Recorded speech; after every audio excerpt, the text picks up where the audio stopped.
Well, hello again. And this podcast is slightly different to what I normally do. And there is a reason for that. It's perhaps slightly contrived, but there you go. So normally I record these sat in front of my computer or on a video call with somebody if it's a guest podcast. Today, though, I'm on or just on the edge of Coogee Beach in Sydney. So that's down in the southern beaches of Sydney. And part of the reason for that is I've just come from a couple of weeks in Namibia. And while I was down this way, I thought I'd just go to Sydney and visit friends and just catch up with people because I haven't been here for nearly 5 years. So for those who don't know me, I did live for quite a while, about 14 years in Sydney. So it's always nice to catch up with people. You might get some noise in the background. That's fine.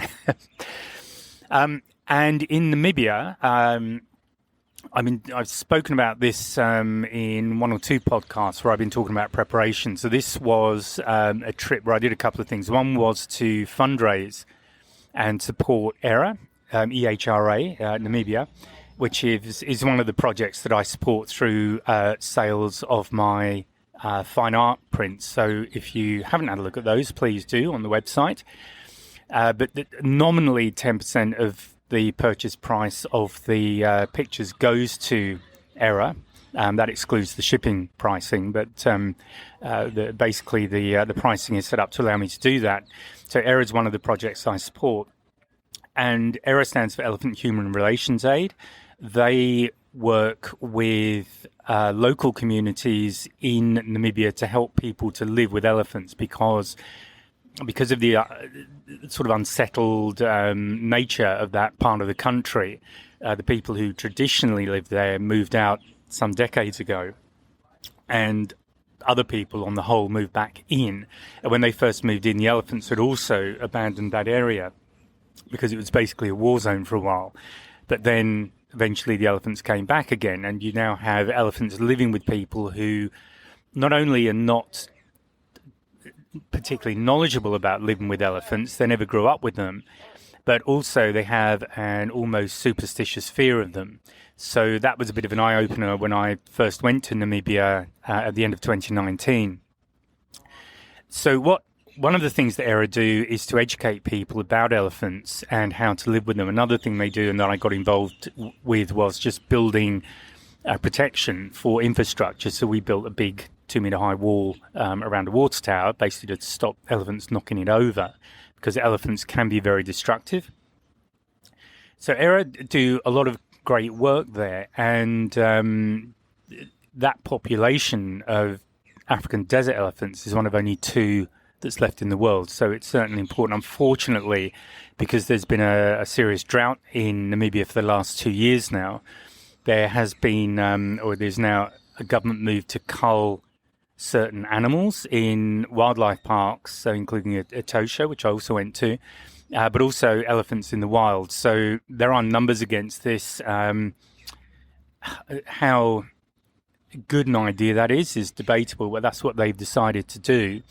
So the drought is putting pressure on everything, really, people and elephants, and other animals, of course, too. So that's what I've been doing. And then I also had a quick a couple of days up in Etosha, the national park towards the north of the country, and got extremely lucky with the animals that I got to see there. So for a trip that was really less than 48 hours, I'm very happy with what I got, including seeing a leopard walking to a waterhole, which I hadn't seen before. So that was a good one.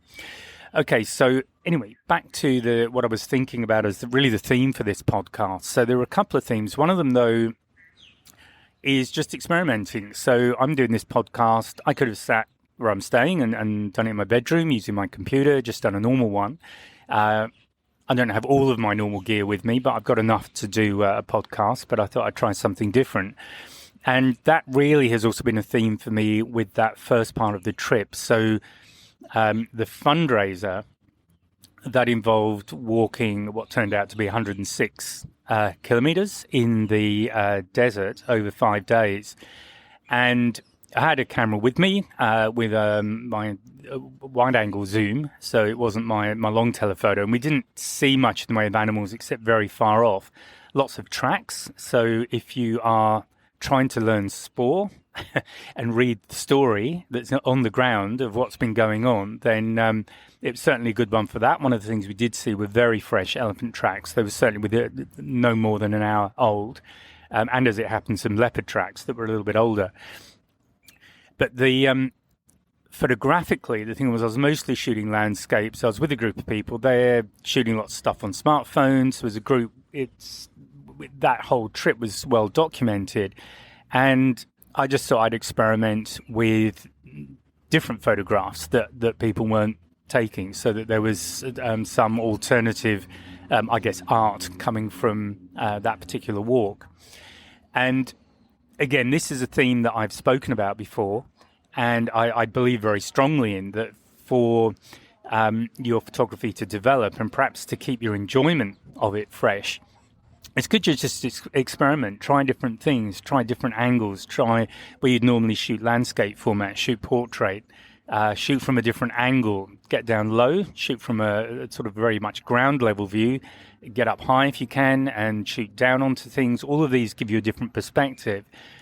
And part of that, for me at least, is what we're doing as photographers is allowing people to see their world, perhaps if it's an area they know, see it a little bit differently from a different perspective, and also see the world through our eyes, if that's something else that is a theme. So whatever we photograph for a reason, because it inspires us in some form.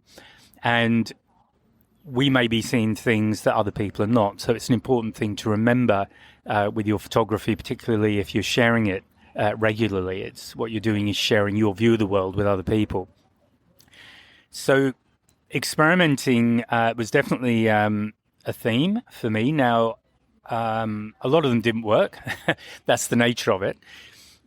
So I tried something and it wasn't quite getting the results I wanted, but that leads me on to another thing that I've also spoken about before, and that's what you do with your photographs. So I'm a big believer in not deleting anything for at least 3 months.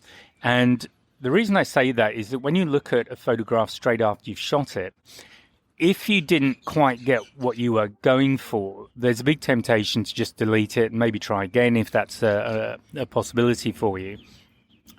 But if you leave it a few months and then look at the photograph, what you're doing is you've forgotten, or the chances are that expectation, that image you had in your mind perhaps that you were trying to get onto the memory card, that image has gone, it's been forgotten. So what you're doing is you're now looking at that photograph as an image in its own right. And I've certainly got photographs that are now photographs that I really like, that initially they weren't what I was going for, and there was a real temptation to just delete them. So I do definitely recommend that you don't do that. I know sometimes there's pressure on space on memory cards, that kind of thing. So if you can, get a bigger memory card. Now, when I buy a camera, I always buy the biggest memory card and fastest memory card that the camera will support. That may change over time because there might be software updates for your camera, that kind of thing. But that's basically a tip. Whenever I buy a new camera body, I always get the biggest and fastest memory cards that it will take. And that maximizes, obviously, what I can store on the camera, which is quite a lot. Always shoot RAW as well. So look, that's a temptation to maybe shoot JPEG just to keep the file sizes down, but don't do that. And the reason I say that is if you might capture that one picture that really makes a whole trip worthwhile. But if it's JPEG, you've already lost a lot of the information anyway. It's a compressed format, and you'll find that you're very limited in what you can do to just enhance it. And post-processing is something that, to me, is just another aspect. It's just the next phase in photography these days, with digital photography. I'd never do that with film. But it's definitely the case with digital that you would, the first 3 stages are imagining the image, seeing it there, and possibly here I've got little birds around. But imagine the image, acquire it on the camera, and then work with it in post-processing to get the best version of that image that you can get. Another thing I've spoken about is the ethics of that. I have no ethical problem whatsoever because my intention is never to deceive. When I edit, I'm simply trying to bring out the best of that image and bring out the image that I had in my mind or I saw through my eye, because what you record on the camera is different to what you're seeing, which is why you can see an amazing sunrise, take a photograph of it, and it looks really bland and horrible. There's just nothing there. And that's simply the difference between how our visual system works and how the camera works. So don't be afraid, don't be afraid to post-process. You might want to recrop if it's an action kind of shot, like the example I always give is a breaching humpback whale, where you haven't got time to really set things up. You've got to be on that animal fast just to get an image. So there's absolutely nothing wrong with just recropping it, putting the animal in a slightly different position in terms of where it sits in the frame. All those sorts of things are perfectly valid as post-processing. So getting back to the sort of initial theme of just experimenting, I recommend doing that all the way through. So definitely with your acquisition, try different things. If you've been on any of the webinars, and I haven't done any recently, but one of the things that I like to talk about in those more on the composition side is just to try different compositions. If you have got a subject that's relatively static, just move it around in the frame. Just try taking different shots with different levels of foreground, background, all that kind of thing, and see what you get. So that definitely is something to think about when you're taking your photographs. So if you are planning a trip and you're away, know your camera, first of all, so that you can actually spend more time thinking about the composition, because you don't want to be trying to remember how to set an aperture or a shutter speed. If you're in that situation when you're away, you honestly haven't done your prep. So no sympathy on that one. But that does bring me to another point, and that is simply to make sure you really are familiar with your camera, that you can operate it without thinking about it. And the reason I say that is that I was probably a little bit run down when I left to go to Namibia, and I was thinking I might be able to get some sleep on one of the flights I was on, and that didn't really work out. By the time I got to Windhoek, which was my first stop, I was so tired I couldn't actually sleep. And then I was doing some sort of 4 or 5 hour bus rides at different times, on one occasion 3 days on the trot. And kind of got a bit of sleep on those, but the bottom line was I was having to do a lot of my photography and I was really tired. And I like to try and keep a video diary when I do trips like this, just on my smartphone. But unfortunately, the smartphone got very low on power, and I tried recharging it with a support vehicle while I was doing the walk, and got it up to 33%. So we decided to just try and get it a bit higher. And for some reason, it then went to 1% and then died completely. So that really didn't work. But that is a suggestion, maybe keep a video diary. The one entry I did make, though, I was looking very tired and hadn't shaved for a few days, and was generally not happy with Lufthansa for creating quite a lot of dramas on the way out. So again, know your camera, know it really well. It does mean that when you are there with animals, those moments when you need to be on and thinking about it, it doesn't matter what you're doing 5 minutes before, 5 minutes later, but you need to be just focused enough to get your shots. Make sure you're not spending that time trying to remember how to do basic settings on the camera. Okay, so that's really the main theme, but I guess, and I've obviously touched on a bit of prep for doing a wildlife shoot. I must admit, my packing this time has been pretty atrocious, and I still managed to forget a few things that I really wanted to take, but none of them were photography related. So my priority was definitely getting the camera gear there. A couple of things to think about, though. Where I was very, very dusty, and a lot of very fine dust. And I'm pretty sure my wide-angle zoom will need to be completely stripped down now and cleaned, because this dust has a way of working its way into joins. And that obviously is not what you want. Now, just something that springs to mind because someone asked me on the sport vehicles was if I wanted to use the compressor to clean it. Absolutely not. So if you are tempted to use the compressor, remember, if you're using a high pressure air thingy to clean, what you're doing is you're basically forcing dust into joins and into the mechanics of the lens, and you absolutely don't want to use that. Use a regular blower brush. It's low pressure. It will tend to blow things away because it takes less effort for dust to come off the lens and off the body of the lens rather than try and get into the joins. And then I just used a microfiber cloth that I'd use on the lens just to clean up both the lens and the camera body because both were getting a bit dusty. Another thing that I do, which I didn't do with this particular, I didn't do on this trip because I was using the wrong lens, but I use a splash cover. So you can get these things. They basically have an elasticated open end that you put around the glass part of the lens, and then the whole cover covers the lens and camera. And then there's generally a little hole that you pull over the viewfinder. This is for DSLR, and then the eye cup will slide over the top and hold everything in place with a bit of luck.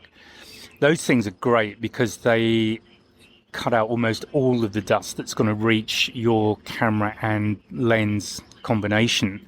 And I had a situation a few years ago where I had dust getting in between the lens and the camera body. I think someone's having a call behind me, so hopefully that's not getting in the way. But yeah, the dust was getting in there, and I started getting communication errors between the two. And that was stopping the camera working, and then I was having to try and keep things clean and disassemble to clean in a dusty environment, which is really not the ideal way to go. Okay, so what else? There was one other thing that I wanted to talk about, and that is just a minor thing, I guess, but it's quite important. And I'm pretty sure I've spoken about this before on other podcasts. But I was in probably the worst vehicle I think I've been in to do photography, and that was sort of like a truck thing. Really didn't like it because I like to be ideally kind of clear on all sides, so I can just shoot wherever. And not be trying to shoot through glass, which I did do on occasion here because I didn't really have an alternative. But it was one of these big truck things, and I like to be as low down as possible. So my own opinion is that for good wildlife photographs, and frankly for any photograph that involves something that's alive, if you can get to the same eye level as them, I think you get a much stronger connection with the subject, and that after all is the purpose of a portrait.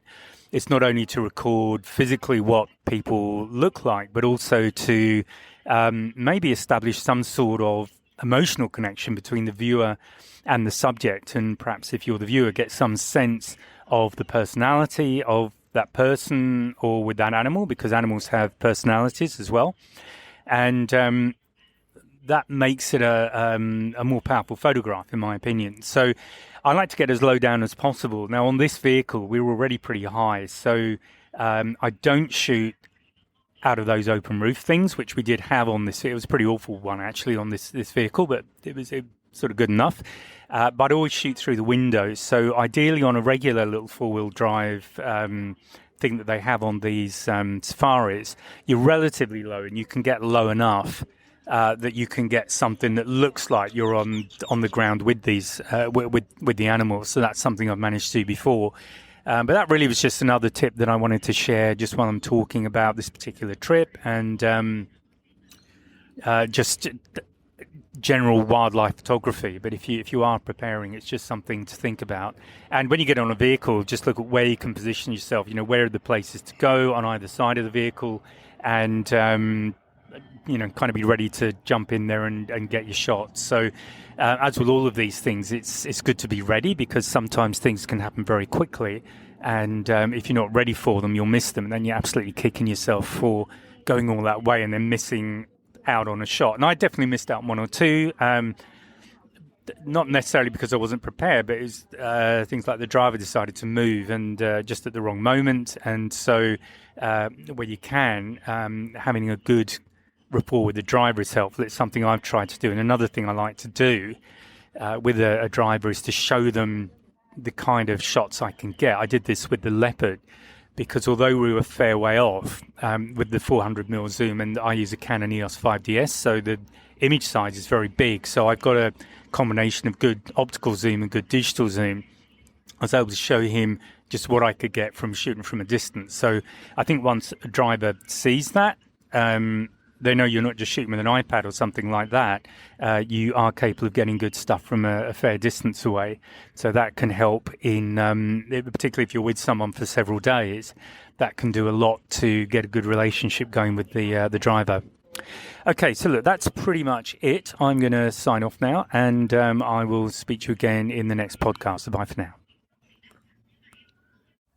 Oh, and one thing just before you go, please take a look at the 2026 wildlife calendar. That's available now. It's on the website. There's a link below the description of this podcast episode. So please take a look, and I'll speak to you next time. Bye now.